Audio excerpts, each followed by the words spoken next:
Hi guys, good evening all of you. तो आज हम अपना कॉम्प्लेक्स नंबर का आउट सेशन रख रहे हैं, लेकिन कल जो नेक्स्ट वीडियो हमने डाला था तो उसमें एक कॉन्सेप्ट था, वो थोड़ा मिस्टेक हो गई थी उसमें, तो उसके लिए सॉरी। आज हम पुनः उसको बताना चाह रहे हैं। तो देखते हैं, हमने बताया था कि ओमेगा की पावर 3n = 1 होता है, जहाँ हमने बताया था n एक पूर्णांक संख्या होती है। n एक पूर्णांक संख्या है।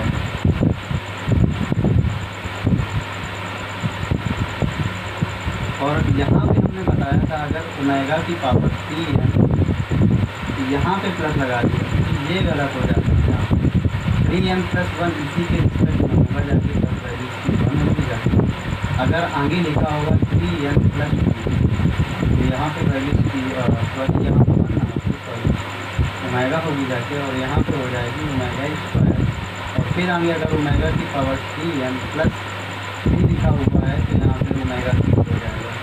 ये वाली जैसे ही पावर नंबर बढ़ता रहेगा वैसे ही ओमेगा की पावर बढ़ती रहेगी। तो इसमें मिस्टेक हो जाएगी थोड़ी, यहाँ पे 1 ना लगा के यहाँ पे मेरा 1 लगा दिया था। और आज हम अपने कॉम्प्लेक्स नंबर के डाउट ले सकते हैं। कुछ नए सवाल आए हैं, नए क्वेश्चन आए हैं, तो उनको देखेंगे इस तरीके से वो काम करेंगे। पंखा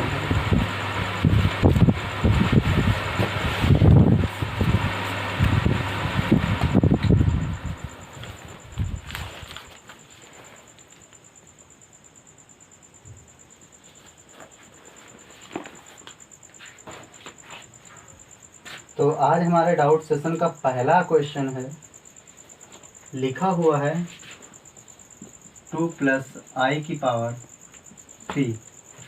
अब इसको सॉल्व करने के लिए दिया गया, तो अगर हम बार बार प्रैक्टिस करते हैं तो डायरेक्ट हमें पता चल जाता है कि इसका आंसर क्या होगा। लेकिन अब यहाँ पे चूंकि हमें पढ़ रहे हैं, लर्नर हैं, बिगनर हैं, तो हमें इनको पढ़ना होगा। तो सबसे पहले इसको पढ़ने के लिए हमने खूब पढ़ा है कि a + b³ का फार्मूला क्या होता है, a³ + b³ + 3ab, और एक कोष्टक में हो जाता है a + b, इस तरीके से। तो इसको ही ऐसे करेंगे, 2 का घन हो जाएगा 8, और i की पावर 3 क्या हो जाएगा -i, क्योंकि i² - 1 और i मल्टीप्लाई हो जाएगा प्लस का, और यहाँ से हो जाएगा 3 दूना 6, 3 दूनी 6i + 2i² का मतलब -2 हो जाएगा ये। तो इसमें ये हो जाएगा 6, और यहाँ से हो जाएगा 5i। इस तरीके से ही मेरा आंसर आएगा। सॉरी गलत हो गया, यहाँ से गलत हो गया, थोड़ा कर ही लेते हैं, क्योंकि यहाँ पे 2 का घन 8 हो जाएगा, और इसका हो जाएगा -i प्लस का 3 दूनी 6i, सॉरी यहाँ से यही गलत हो रहा था, और यहाँ से 2 + i, इस तरीके से। तो 8 - i प्लस का 6 दूनी 12i, और प्लस, और ये i -i, तो यहाँ से 6 हो जाएगा, 8 में 6 गया 2, प्लस का 11i।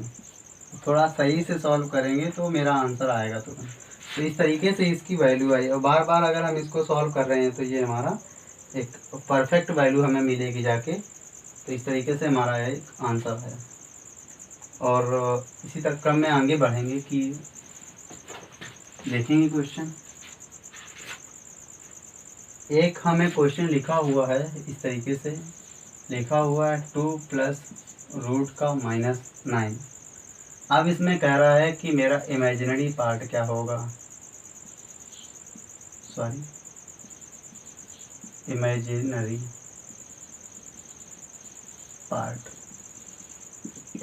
पार्ट पूछ रहा है। तो इसको सही से लिखेंगे तो यहाँ से हो जाएगा 2 + का 3i, इस तरीके से लिखेंगे तो यहाँ से इमेजिनरी पार्ट क्या हो जाएगा 3, इस तरीके से। बहुत ही सरल क्वेश्चन आते हैं और बहुत ही अच्छे क्वेश्चन आते हैं। आगे फिर एक क्वेश्चन लिखा हुआ है, क्वेश्चन नंबर नेक्स्ट, एक रूट में लिखा हुआ है माइनस का 16 इंटू, और यहाँ पे लिखा हुआ है माइनस का 9। इसके इक्वल क्या होगा? तो हमने बताया था कि जब दोनों ये ऐसे होते हैं तो इस तरीके से कुछ आता है कि माइनस बाहर आ जाता है, और यहाँ से 4 गुणा 3 बराबर हो जाएगा माइनस का 12। This is the concept. इसी क्रम में और आगे बढ़ेंगे।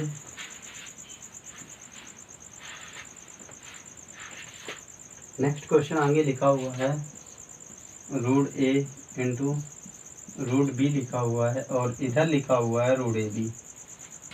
तो हमसे इसमें पूछता है कि सही क्या होगा। तो इसको सही होने के लिए बताया जाता है कि at least one A and B is non negative.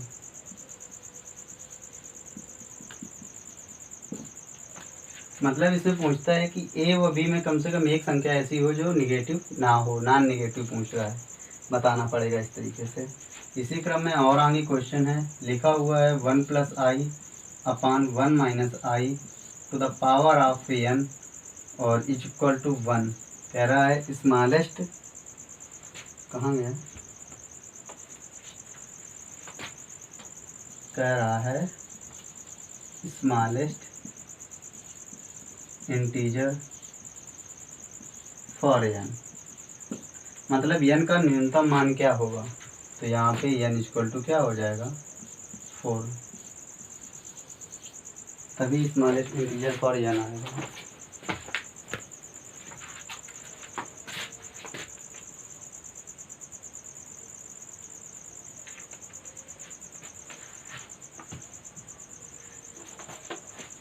Next question की तरफ बढ़ेंगे। इसी में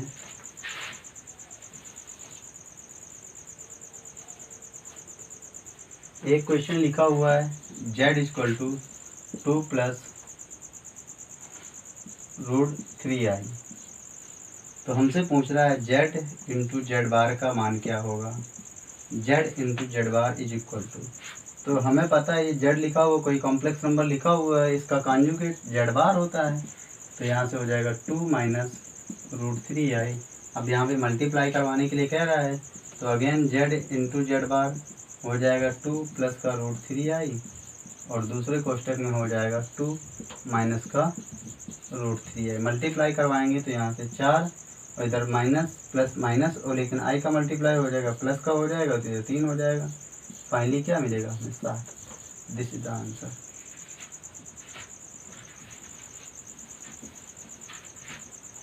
आगे फिर हम नए क्वेश्चन की ओर बढ़ेंगे, और लिखा हुआ है एक ब्रैकेट में लिखा हुआ है x plus I Y is equal to A plus I B upon C plus I T.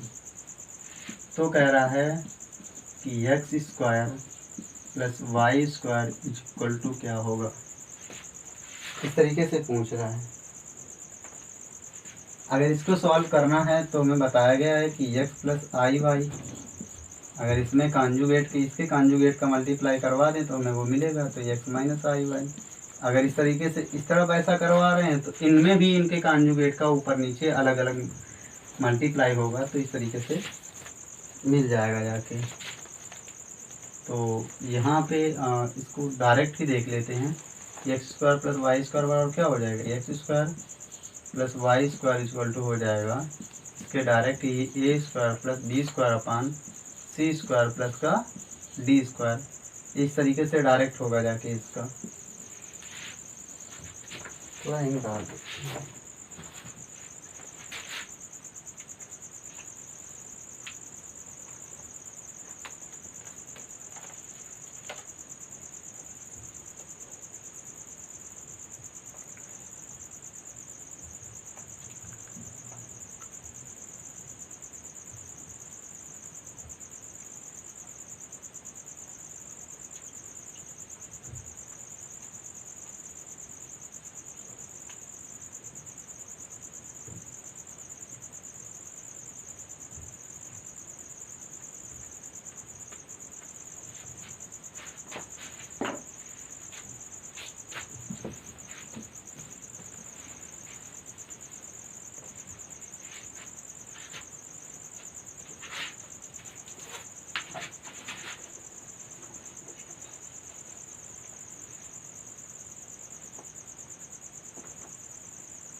एक क्वेश्चन लिखा हुआ है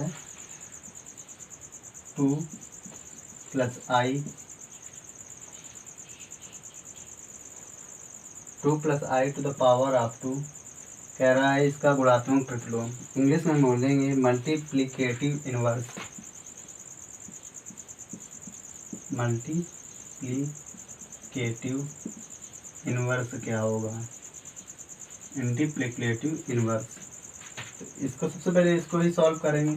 तो हमें पता है a + b to the power of 2 का फार्मूला क्या होता है? a स्क्वायर, तो मतलब 4, b स्क्वायर i स्क्वायर का क्या हो जाएगा? -1 प्लस का 2 2 जा 4 i हो जाएगा। यहाँ से फाइनली क्या हो जाएगा?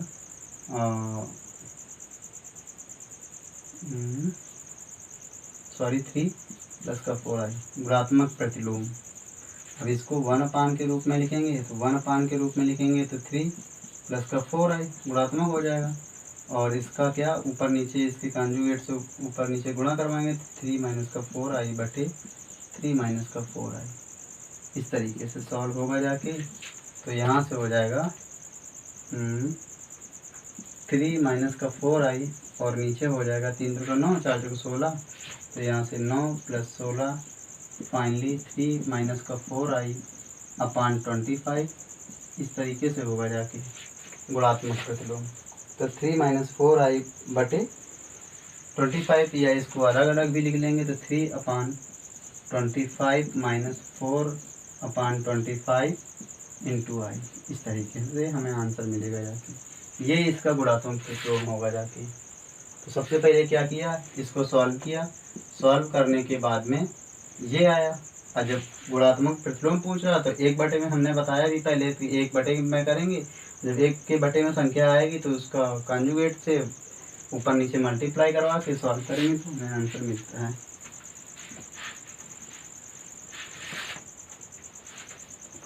आगे फिर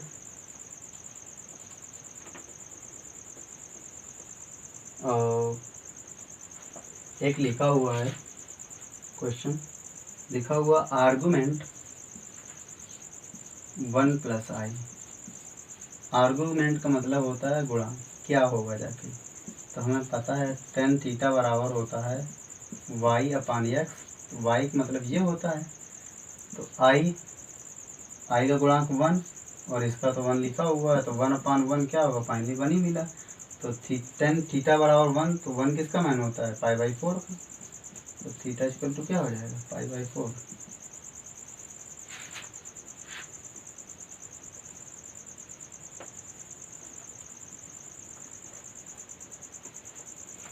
एक क्वेश्चन और है, इम्पोर्टेंट है। एक यूलर फॉर्म होता है, यूलर फॉर्म, हाँ यूलर फॉर्म होता है, उसी को पोलर फॉर्म के रिस्पेक्ट में होता है। तो वो सबसे पहले क्या होता है, तो यहाँ पे होता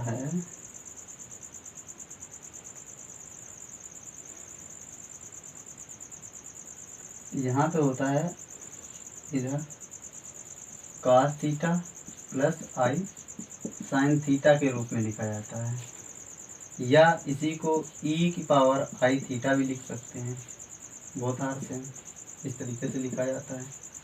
तो इसी क्रम में एक सवाल दिया हुआ है, क्वेश्चन दिया हुआ है, लिखा हुआ है sin 30 प्लस i cos 30 ही लिखा हुआ है।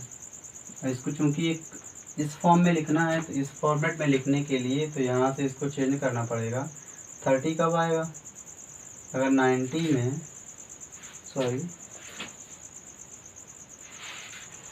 90 में अगर 60 घटाएंगे तो यहाँ से 30 आ जाएगा। तो sin 90 माइनस 60, तो सबसे पहले इसको लिख ही लेते हैं। sin 90 minus 60 plus i cos 90 minus 60, यहाँ से क्या हो जाएगा? cos 60 प्लस का i sin 60। इस तरीके से ये हमें पोलर फॉर्म के रूप में मिला जाके। This is the format. इसी क्रम में और क्वेश्चन है, अगर लिखा हुआ है z माइनस आई अपान जेड प्लस आई, और ये पूरे का मॉड लगा हुआ है इक्वल टू 1 लिखा हुआ है। सॉरी, पहले 1 ना लिखें, पहले 2 ही लिखें। अगर इस तरीके से मिलता है, 1 ना मिलके कोई भी संख्या मिलती है, तो ये हमारा डायरेक्ट एक सर्कल को रिप्रेजेंट करता है। जो भी ये फॉर्म होता है, जो भी ये इक्वेशन बनती जाती है, ये हमारे सर्कल को रिप्रेजेंट करेगी। अगर 2 नहीं मिलता है, अगर 2 नहीं मिलता, 1 मिलता है, तो ये हमारा एक्स अक्ष को रिप्रेजेंट करता है, एक्स अक्ष को दिखाएगा इस तरीके से। अगर हमें 2 मिल रहा है, ये फॉर्मेट लिखा हुआ 2 मिल रहा है तो सर्कल, अगर 2 नहीं मिल रहा है, 1 मिल रहा है, तो एक्स अक्ष को दिखाएगा इस तरीके से। और इसी क्रम में आगे क्वेश्चन है, एक लिखा हुआ है,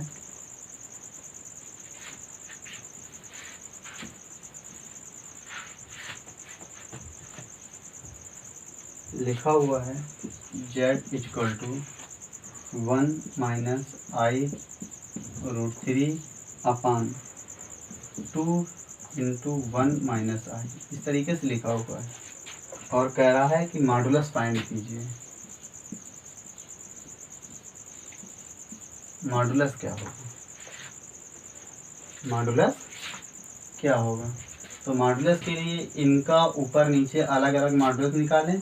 तो इनका जब मॉडुलस निकालेंगे तो 1 का वर्ग यहाँ से हो जाएगा क्या, mod Z is equal to root 1 का वर्ग प्लस, और यहाँ से क्या हो जाएगा, माइनस रूट 3 का वर्ग। नीचे हो जाएगा ये 2 का वर्ग, और इधर हो जाएगा यहाँ से 1 का वर्ग प्लस माइनस 1 का वर्ग। तो इस तरीके से कुछ होगा जाके। तो यहाँ पे क्या हो जाएगा, 1 1 3 4 2 हो जाएगा, ये यहाँ से 2 बाहर ही आ जाएगा, और ये यहाँ क्या हो जाएगा, अंडर रूट 2, तो 2 कैंसिल, तो यहाँ पे हो जाएगा 1 अपान रूट 2, प्लस माइनस भी लिख देंगे, तो प्लस माइनस 1 अपान रूट 2 या 1 अपान रूट 2 दोनों ही सही है, जैसा दिया हुआ है।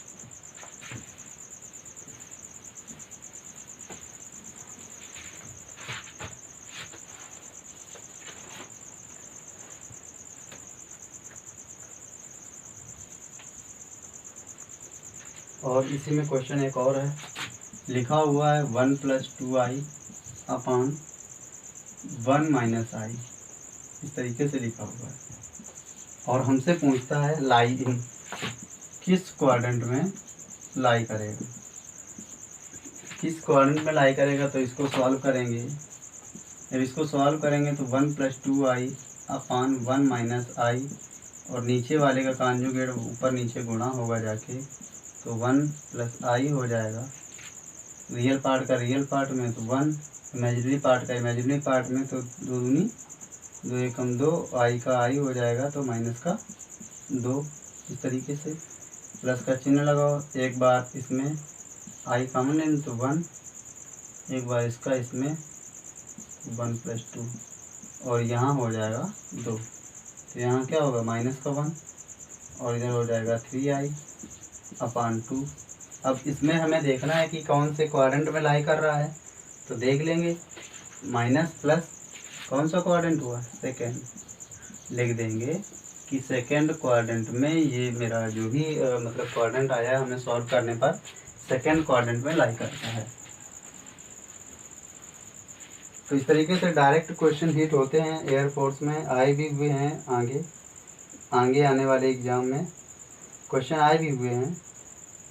अगर यहाँ पे बात करूँ, एक क्वेश्चन दिया हुआ है, मैं बहुत अच्छा क्वेश्चन है, नेवी में आया भी हुआ है ये क्वेश्चन। लिखा हुआ है 2 plus I root 3 is a root of equation X square plus P X plus Q. तो हमें रूट दिया हुआ है अल्फ़ा बराबर 2 प्लस आई रूट 3, एक मूल दिया हुआ है। बीटा बराबर हमें ऑटोमेटिक हमें इसका कॉन्जुगेट लिखना पड़ेगा, तो 2 माइनस आई रूट 3, ये हम आगे चल के क्वाड्रेटिक इक्वेशन में बताएंगे। तो आगे हमें एक क्वाड्रेटिक इक्वेशन दी हुई है एक्स स्क्वायर और प्लस का पी एक्स प्लस का क्यू। इसमें पूछ रहा है पी बराबर मान क्या होगा और क्यू बराबर वैल्यू क्या होगी जाके। तो हमें पता है कि जब भी क्वाड्रेटिक इक्वेशन बनाते हैं तो वहाँ पे लिखा जाता है एक्स स्क्वायर माइनस मूलों का योग, मतलब alpha plus beta into x और मूलों का गुणनफल। इस तरीके से जब भी क्वाड्रेटिक इक्वेशन फॉर्मेट होती है तो कुछ इस तरीके से हमें मिलता है, तभी हमारी क्वाड्रेटिक इक्वेशन सॉल्व होती है। तो यहाँ से अल्फ़ा प्लस बीटा इसको जोड़ेंगे तो ये कट जाएंगे, क्या हो जाएगा 4। लेकिन यहाँ पे प्लस दिया हुआ है, जब 4 मिलेगा तो किसका मिलेगा, माइनस का। कुछ इसी तरीके से तो मिलेगा जाके एक्स स्क्वायर माइनस का, तो ये बाहर रहेगा और इधर क्या हो जाएगा माइनस का ये एक्स प्लस, अब यहाँ से 4 और माइनस का 3, माइनस माइनस हो जाएगा प्लस, क्योंकि माइनस माइनस प्लस, ये प्लस माइनस माइनस, ये माइनस माइनस फिर माइनस हो जाएगा तो प्लस हो जाएगा, तो इधर क्या हो जाएगा 4 3 7। तो देख लेंगे हम p की जगह क्या लिखा हुआ माइनस का, p q की जगह लिखा है 7, तो p इक्वल टू माइनस का 4 और q equal to 7। This is the answer. अगर यहाँ साफ ना दिख रहा हो तो यहाँ से लिख देंगे p इक्वल टू माइनस का 4 q equal to 7। This is the answer of this question.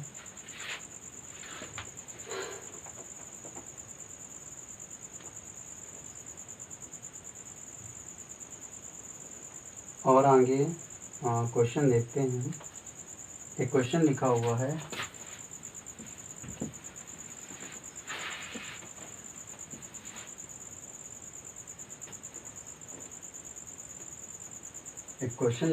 कि क्यूब रूट ऑफ यूनिटी 1 का ओमेगा स्क्वायर दिया हुआ है और यहाँ पे क्वेश्चन दिया हुआ है 1 minus omega plus omega square to the power of 5 और प्लस का साइन लगा हुआ है 1 plus omega minus omega square to the power of 5 और इसमें वैल्यू पूछ रहा है कि हमसे इसका मान क्या होगा। तो हमें पता है जब इसको सॉल्व करेंगे on solving 1 plus omega square minus का omega to the power of 5 plus, और यहाँ पे 1 प्लस ओमेगा लिखा हुआ ऑलरेडी है तो इसको अभी ऐसे ही राइट करेंगे। तो 1 plus omega minus omega square to the power of 5, जहाँ पे 1 प्लस ओमेगा स्क्वायर माइनस का ओमेगा हो जाएगा और माइनस तो लिखा हुआ है to the power of 5 plus 1 plus omega, इसका मान माइनस ओमेगा स्क्वायर होता है। यहाँ पे माइनस ओमेगा स्क्वायर ऑलरेडी पहले से दिया हुआ है कि घाते 4, तो माइनस ओमेगा तो 2 ओमेगा की घाते माइनस का 2 ओमेगा की घाते 5, और यहाँ पे भी मतलब प्लस, और ये यहाँ पे क्या हो जाएगा माइनस का 2 ओमेगा स्क्वायर की घाते 5। तो यहाँ पे हम क्या करें 2 की घाते 5 कॉमन ले लेते हैं, ठीक, वो भी काहे की माइनस की, और तो यहाँ क्या बचेगा जाके ओमेगा की घाते 5 प्लस ओमेगा की घाते 10, तो यहाँ 2 ओमेगा की घाते 5 क्या हो जाएगा 32 माइनस का, और इधर ओमेगा की घाते 5 भाग देंगे तो ओमेगा स्क्वायर बचेगा जाके, इधर क्या बचेगा ओमेगा, तो ओमेगा प्लस ओमेगा स्क्वायर की मान -1 होता है, तो माइनस का 32 इंटू -1, तो फाइनली जो आंसर हमें मिलेगा जाके 32 मिलेगा जाके हमें। इस तरीके से यहाँ से क्या किया, इसको सही से अरेंज किया, अरेंज करने के बाद में जो वैल्यू मिली ओमेगा माइनस का ओमेगा माइनस ओमेगा स्क्वायर, तो माइनस ओमेगा 2 ओमेगा और इधर 2 ओमेगा, इधर ऐसे किया, तो इस तरीके से हमारा आंसर हमें प्राप्त हुआ। चलो और देखते हैं 2-4 क्वेश्चन।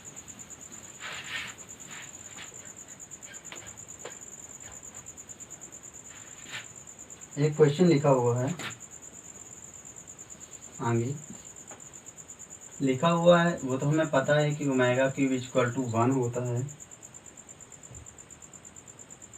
और ये भी पता है कि ओमेगा नॉट इक्वल टू 1, कि ओमेगा का मान 1 नहीं होता लेकिन ओमेगा क्यूब का मान 1 होता है। और हमें दिया हुआ है देन फाइंड करना है कि लिखा हुआ a plus b omega plus c omega square upon c c plus a omega plus b omega square plus यहाँ पे हमें दिया हुआ a plus b omega plus c omega square upon b plus c omega plus a omega square equal to what. इस तरीके से मान दिया हुआ है। कहता है इसकी वैल्यू फाइंड करो। तो यहाँ पे देखेंगे, सबसे पहले देखेंगे कि हमें क्या क्या फाइंड करना है। यहाँ पे देखो ए दिया हुआ है, ए ओमेगा लिखा हुआ है। तो यहाँ पे नीचे में भी ए लाने के लिए हम क्या करें, यहाँ से इसमें तो करवाते हैं ओमेगा स्क्वायर का नीचे गुणा, ओमेगा स्क्वायर का ऊपर गुणा और नीचे गुणा। और यहाँ पे ए ओमेगा स्क्वायर लिखा हुआ है, यहाँ ओमेगा ए केवल ए लिखा हुआ है। तो यहाँ करवाते हैं ऊपर भी ए ओमेगा का गुणा और नीचे भी ओमेगा का गुणा। ये होगा जाके इस तरीके से। जब इसको सॉल्व करेंगे इसको, तो ओमेगा स्क्वायर ऊपर वाला तो ऐसे रहेगा, तो ए plus b omega plus c omega square. इस तरीके से नीचे वाला इधर मल्टीप्लाई होगा जाके, तो इसको अरेंज करके भी तुरंत लिखना है। तो ओमेगा और ये ओमेगा स्क्वायर इंटू ओमेगा, तो क्या हो जाएगा ए। फिर इसका इसमें मल्टीप्लाई करवाएंगे क्योंकि बी वाला आ रहा है ऑर्डर, तो omega square into omega square, omega की घाते 4, लेकिन ओमेगा क्यूब का मान 1 होता है, तो क्या बचेगा बी ओमेगा और यहाँ पे सी omega square.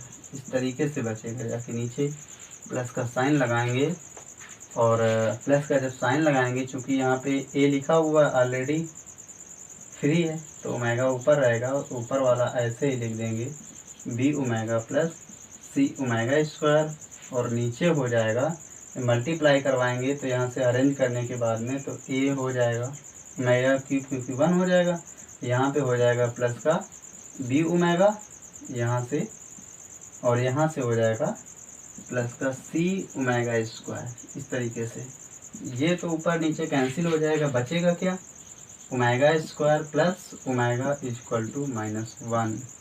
This is the answer. तो ये हमारे क्वेश्चन का आंसर हुआ जाके, और इस तरीके से हमारे क्वेश्चन का ये आंसर मिलेगा हमें।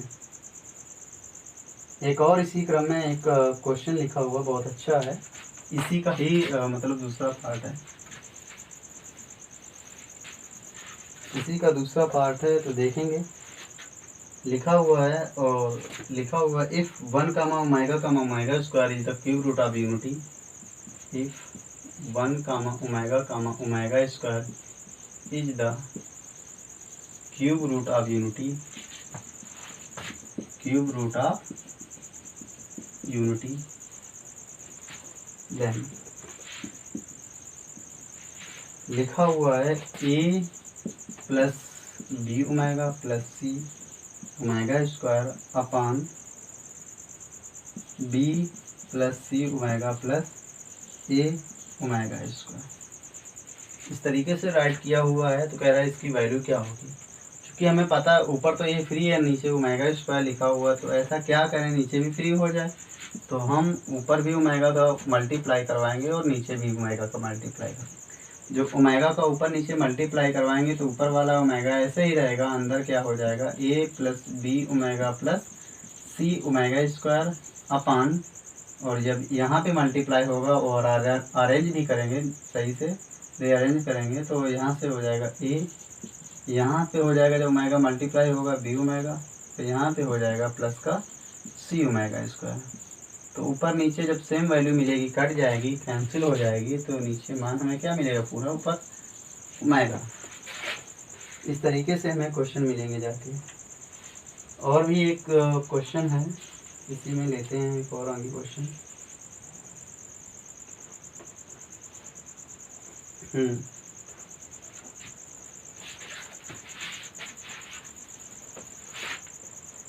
इसी में एक और क्वेश्चन है, कह रहा है एम्पलीट्यूड फाइंड कीजिए। एम्पलीट्यूड आर्गूमेंट हमने बताया था एक ही बातें होती हैं, एम्पलीट्यूड और आर्गूमेंट। एम्पलीट्यूड ऑफ क्वेश्चन लिखा हुआ है 1 plus I root three upon √3 plus 1। इसको सही से अगर लिखें सॉल्व करने के लिए, तो 1 अपान √3 + 1 + I √3/√3 + 1, इस तरीके से ही।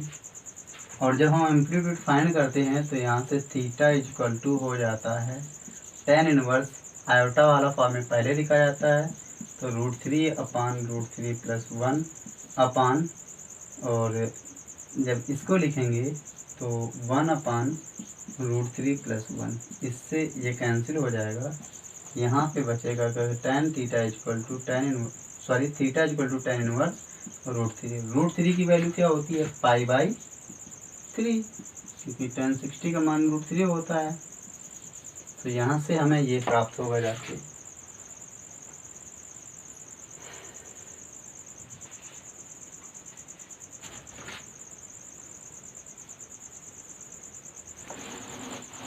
और इसी में एक क्वेश्चन, बहुत ही अच्छा क्वेश्चन है।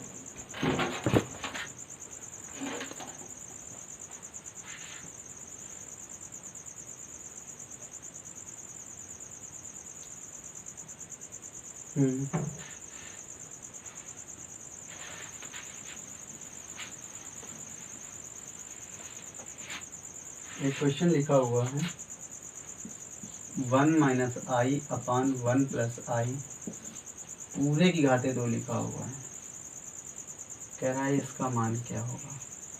जब इसको खोलेंगे तो 1, इसको करेंगे तो 1, और यहाँ से क्या हो जाएगा -2i। इसको जब करेंगे 1,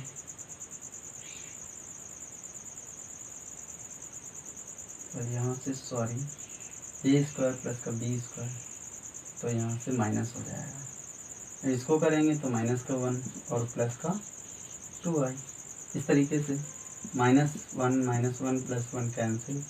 ऊपर क्या बचा -2i, नीचे क्या बचा 2i, क्या हो जाएगा कैंसिल, बचेगा क्या -1। This is the answer. बहुत ही सरल क्वेश्चन आते हैं, लेकिन कॉन्सेप्चुअल क्वेश्चन होते हैं, उनको थोड़ा समझना पड़ता है, और बहुत ही अच्छे क्वेश्चन आते हैं। और एक चीज़ और कि कॉम्प्लेक्स नंबर को कभी भी एक दूसरे के बराबर नहीं होती, समांतर नहीं होती संख्याएं हैं कॉम्प्लेक्स नंबर में।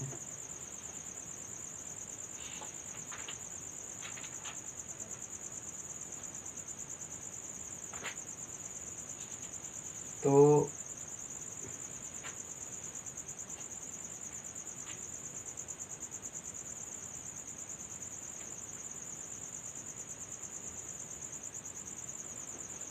हाँ, चलो एक क्वेश्चन और देख लेते हैं।